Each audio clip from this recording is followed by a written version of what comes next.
Hello, everybody, and welcome back to NCAA 2004. And it is time. It's off-season time. We are national champions heading into our off-season, our first off-season as national champions. And if you're curious where that puts us with like Nick Saban, by this point, because we're at the end of year 5, by the end of Nick Saban's 5th season, he would win his 2nd national title. So looking at the bowl stuff, we're about on par here, but we got to make up some ground somewhere else. So looking over the stats here, Tim Lewis ends up eclipsing over 4,000 passing yards and 36 touchdowns. Amazing stuff.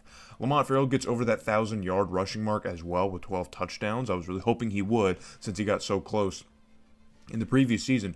Garrett Lewis, unfortunately, probably not going to see the field here because I think Lamont Farrell, unless Lamont Farrell leaves, that's the only way he would probably see the field. Scott Mitchell and Chad Whitaker both have identical seasons. Now, Scott Mitchell, more touchdowns than Chad Whitaker had, but they had almost the same amount of yardage and both got American honors and the same amount of receptions, I think even average. So, DeJon Carroll in his final season, not a terrible year, only 600 yards and 5 touchdowns. He might be like a 6th or 7th round pick, maybe. I don't know. But Jody Quinn also got over 400 yards, and same with Sean Watts. So our tight end and like our 3rd or 4th receiver in the depth chart had similar seasons as well. Looking at the offensive line, Mike Reynolds in his final season has himself a massive year. Trey Gilmore in his first season as a starter had a pretty good year. Eric Hedgecock, about the same. Colin Lynch doubles his pancake production here by keeping the same amount of sacks. Wendell Smith has about the same year as well. So the O-line was pretty productive. Just a lot of positive trends and not negative trends. So George Leon leads the team in tackles with 64, only one more than Rick Sloan. But he also leads the team, or rather, James Joseph leads the team. I mean, just look at all this, dude. The TFLs, we have like 7 guys with double-digit TFLs. Our defense was incredibly physical, and I remember that was such a problem that we had against Texas was how physical their defense was, but it looks like this year our defense was that physical, and we did see that in the national title game against Nebraska. So sacks numbers here, 7 leads the team, and then interception numbers, Cecil Randolph leads the team with picks at 6, which is a huge step up from where he has been across his career on the team. And then Marion Ferguson, who I was believing had a pretty amazing year, didn't have a terrible year, but it's somewhere in the middle of where he's been. So his junior year was obviously his best, and then this kind of just sits somewhere in the middle. So looking over the conference standings now, we, of course, lead the charge, and going by conference record, it's kind of a whole mix. It's a kind of a mixed bag here. The SEC really, I guess as a whole, kind of had a down year. Outside of Arkansas and LSU, there really weren't any other teams that were really even in the same hemisphere as us. I mean, obviously, Tennessee made it, but, they were still a far worse team than we were, at least, record-wise. On paper, they were probably a lot closer, but in the East, there were 3 teams with 9 wins that were all kind of in the mixture. I think they all kind of beat themselves, and Tennessee just kind of remained on top there. And then in the West, it's top-loaded with us, Arkansas, and LSU, and then after that, it just kind of falls off. So in the polling, though, our final rankings here, we come in at 1, Virginia Tech at 2, Miami moves up to 3, Nebraska falls to 4, Colorado State moves up to 5, Ohio State moves up to 6, Maryland drops to 7th, the winners of the ACC, I think, or the Big East, UCLA at 8, Oklahoma at 9, Arkansas at 10, Southern Miss drops to 11, USC, the Pac-10 champion, drops to 12, Michigan at 13, Fresno State at 14, Notre Dame 15, Oregon State at 16. Then we have some SEC teams with LSU and South Carolina sitting side by side. Georgia drops to 20, Toledo at 21, and then Iowa and Miami of Ohio sneak into the rankings, as does Washington State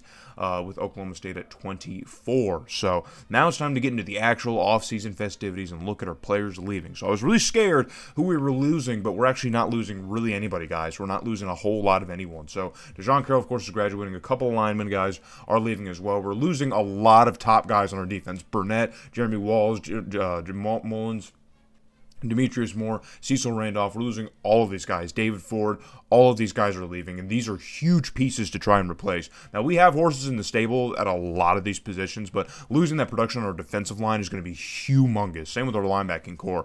We can't really replace a lot of those guys in one offseason, but we're going to get close. We're definitely not going to take a huge step back. We might go from like a 94 to like an 89 or 90. So looking at recruiting here, we did get the number 2 tight end in the country, the number 3 quarterback, the the number 3 tackle, the number 2 quarterback, so we'll be able to make our pick there, the number 7th outside linebacker, the number 1 guard in the country, the number 7 center in the country, the number 4th outside linebacker, so we replaced there.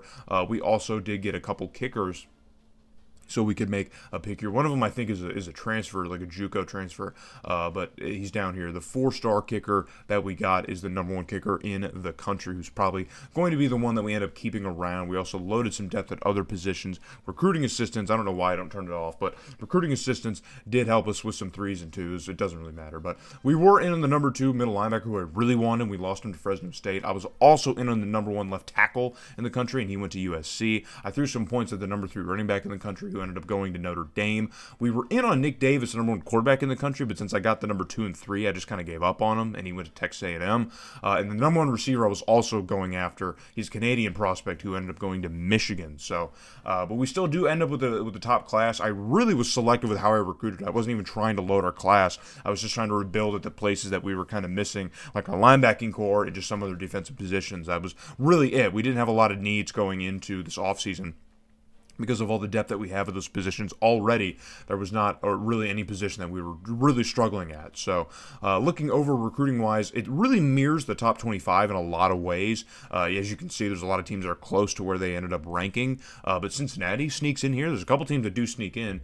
Texas, who had a down year, they're back up in here. South Carolina from our conference is here. Georgia here at 18. Tennessee at 19. LSU at 20. And then we have a whole slew of SEC teams here rounding out the top 20. And then Arkansas sneaks in at 22, so down year in recruiting, I guess, but they're still building. And then Nebraska, the runners-up here for the national title, the Big 12 champs, are at 25, no 5-stars, so Nebraska might be taking a step back.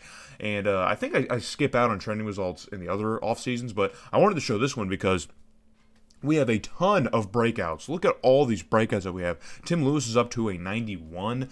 There's some other guys on our bench here who, are probably going to be stepping up as starters who are all moving up. Sean Watts is up to a 92. I mean, there's a lot of huge improvements that we're seeing. Rick Sloan's up to an 89 overall. Scotty Mitchell up to an 88. Lynch, our starting center, up to an 87. I mean, dude, like, look at all this growth that we're seeing, man. This is massive, all this growth that we're seeing. There's probably so many guys who are going to be in the 80s and 90s that we're probably not even going to end up using. So I thought after our national title run, year 6 would be a huge step back. Not a huge step back. We might lose like 2 or 3 games, but it's looking like this roster might even be stronger than last year's was. So it might not be out of the question to go for a three-peat in terms of appearances. So Tim Lewis is going to start again for us. He's returning to start. Stephen Bentley is going to be the backup. I did end up cutting Roach, guys. I cut Roach. He was at 87, and we have a couple freshmen that I'm really excited about, so there's really not a place for Roach, so I got rid of him. Lamont Farrell is easily the best player on the team, probably at a 98 overall. He's going to come back for his senior year, and then Garrett Lewis is also a senior, so we probably won't even use him. Christian Mitchell might end up being the starter next year. It's possible. It's definitely possible, so... at fullback, Nate Allen is back for his senior season as well. And then we also have Marquise Houston, who's been here for a couple seasons, and he's coming back. Chad Whitaker, of course, top receiver at 94, is coming back for his junior year. Scotty Mitchell is now a sophomore. He's up to an 88. Jody Quinn, also a sophomore, at an 81. Our receiving core cannot be messed with. Thomas Samples, who we just recruited, is a freshman. He will be starting. And then Eli Hoover is in his senior year. So we will be losing Eli Hoover after this season, but that's really not a big thing to lose. So Sean Watts coming back for his junior year, starting at tight end. And then Antoine Bracey is going to start at left tackle for us as a sophomore, with Wendell Smith behind him. Trey Gilmore is going to start at left guard at 82. Colin Lynch, of course, is the junior, coming back as center. Eric Hedgecock is going to be the senior right guard for us. And then at right tackle, we're going to make a move here, and we're going to put Wendell Smith back starting on the O-line, this time on the right side. And then Jimmy Richards is going to be our left end, starting left end, as a senior, and then Kyle Broussard is going to start on the right side as a senior. So D-line is a little old here. And then Thomas Woods is going to be our starting D-tackle as a senior, and then Carter Calhoun is going to be behind him as a junior. Then we have a freshman as the third guy in the depth chart. So we will probably be losing a lot of guys on the defensive line after this season. We're going to move out at left outside linebacker, put Colin McElroy, the senior, on the left side. George Leon's going to come back for his junior year and in the middle linebacking position. And then on the right side, we got Mo Bernard as a senior. He's going to hold down the right side of the linebacker. So our linebacker core is still very strong. Mark Blackwell is still back here for his senior season. He's going to be the top DB this year without Cecil Randolph. Kenneth Jenkins is going to be the number 2 guy as a junior. And then Terrence Bates, another junior, is going to be the 3rd guy. And then we have a freshman here at 4. So that's going to be our top 4 DBs. Rick Sloan's coming back for his junior year to start at free safety with Mario Hughes, the sophomore, behind him. Nat Hoover is going to be the starting strong safety as a junior with Isaac Tyler, the sophomore, sitting behind him. So safety positions loaded at both sides. And then John Bellamy is who we ended up keeping. He's going to be our kicker this season, along with Gerard Nelson's going to punt for us as a senior. So that is how the roster stacks up, man. So we're kind of a mixed bag all over the place. So, in terms of class, looking at the schedule, man, here's a quick glance at the schedule before I go week by week so you can see it. And yes, that is real. That is what we're going with. So it's kind of a weird way this stacks up. So we're starting our season off with number 13 Michigan at home. Then we have a grueling road trip to El Paso to play UTEP. It was fun when we played San Diego State, so I figured I'd keep that road game to UTEP. Then Kentucky on the road. Then we play North Carolina. I wanted to play another Power 5 or Power 5 school, so I added in North Carolina. Then we have Arkansas on the road as well, so that's a gauntlet. Then we return home to play Georgia and Troy State and Ole Miss before hitting the road again to play Tennessee, a rivalry game. Come home to play Mississippi State, and then on the road against LSU and home against Auburn. So, but already there's some developments after week 0. Michigan played a week 0 game against Syracuse, and they would lose it. So we're going to head into that game, our first game of the season, against Michigan, who was 13th, and now they've dropped all the way to 25. So if we beat them, they wouldn't be ranked anymore. So, but that's how we're going to look going into week 1, or I guess week 2 of our season here, up against Michigan. So it's going to be a huge fun game. I want to play more bigger teams here, not like the best teams, but just better teams, like bigger programs, instead of just like Sisters of the Poor for our out of conference. So I kept Michigan, added North Carolina. So hope to see you guys when we play Michigan, start our year.